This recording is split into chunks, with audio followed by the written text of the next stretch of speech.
Every time I make a press, I test it with a print.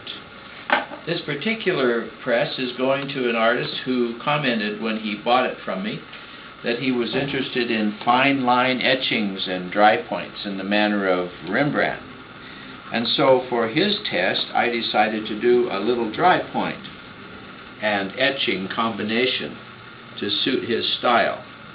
I'll be using Charbonnel black etching ink today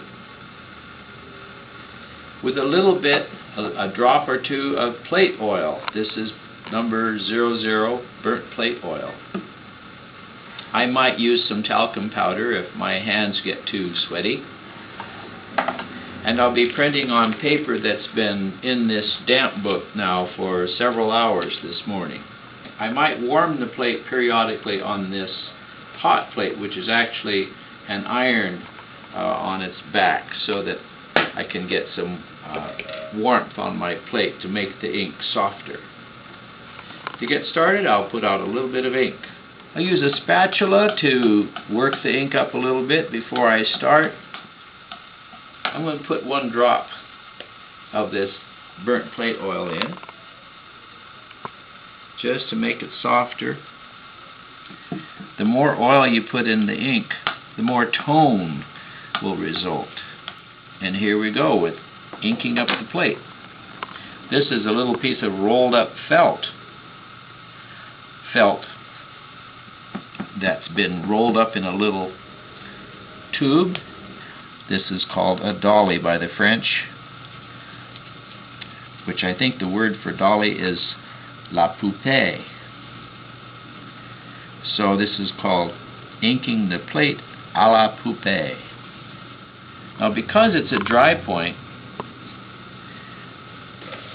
I have to wipe the whole thing very carefully, especially since it's such a delicate drawing.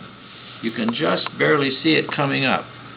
It's a man with a baseball cap, and he's looking down at something that he's writing. The man's name was Dale. Unfortunately, Dale passed away last year, so this is a kind of a memorial to Dale at the Cafe Vita in Seattle. Now, as I was saying, it's a dry point, very lightly etched and dry pointed into the plate with a needle, so there's hardly any texture at all for the ink to hang on to. So the wiping has to be done gingerly. Dry point is a technique. It's quite simple. It's merely scratching on the plate. This plate probably will yield only about 10 proofs, and that is if I'm very careful and don't wear out the plate. The reason is that dry point only throws up a burr in the metal, and that burr of metal can wear down.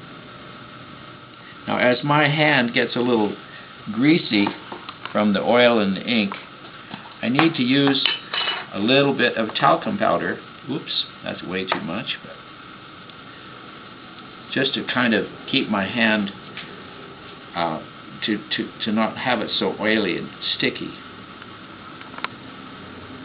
But when I use talcum powder, I have to be careful not to use too much talcum powder and actually get the talcum powder dust into the ink.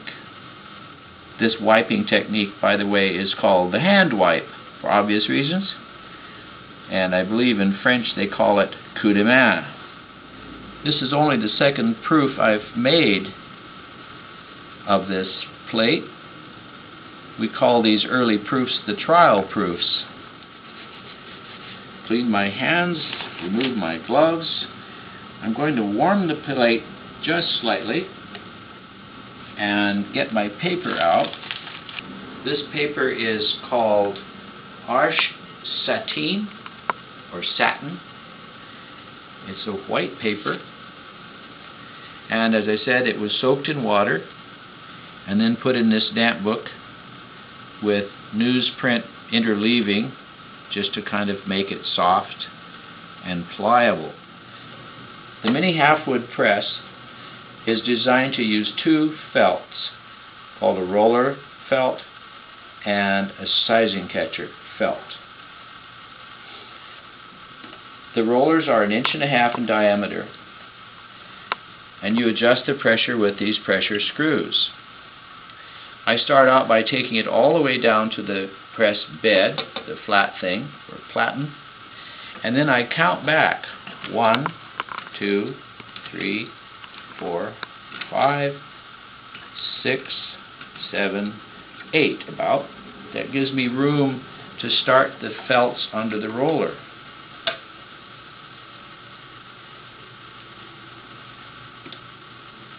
And then when they're under the roller, I tighten it back down. 1, 2, 3, until I can barely turn it anymore. That's nice and tight.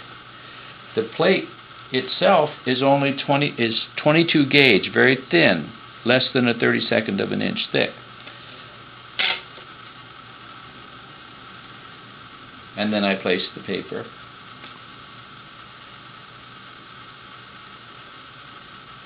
And turn it through the press. I like to go slowly. I think I get a better print if I go slowly. I can feel the resistance of the plate and the paper. People are often surprised at how much pressure which they can feel when they turn the wheel.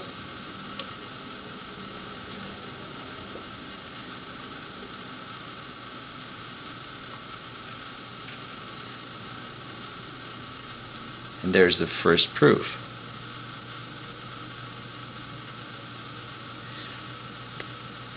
I always put on what I call a moment number. The moment number is the moment the print was printed.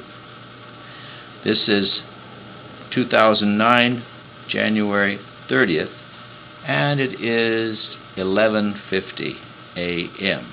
Pacific Standard Time. Now all I need to do is clean the plate. Odorless mineral spirits or odorless paint thinner.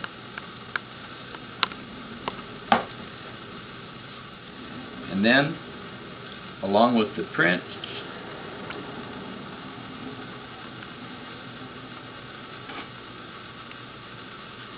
I will bag it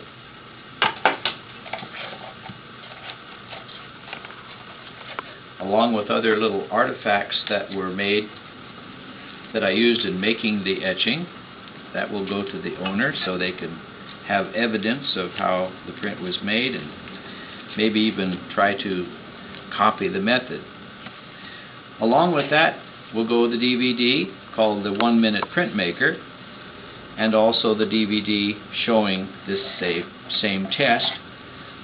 The owner also gets the owner's manual, a little book which is a kind of a birth certificate for the making of this exact press.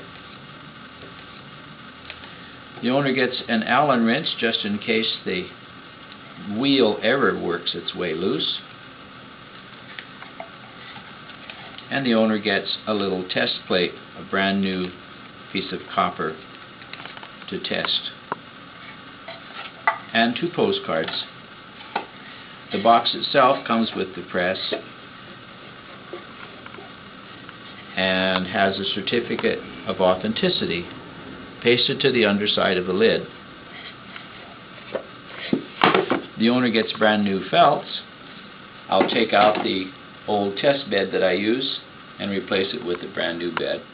Finally, the owner gets the book, Halfwood Press, The story of the making of and selling of the first 30 Mini Halfwood presses.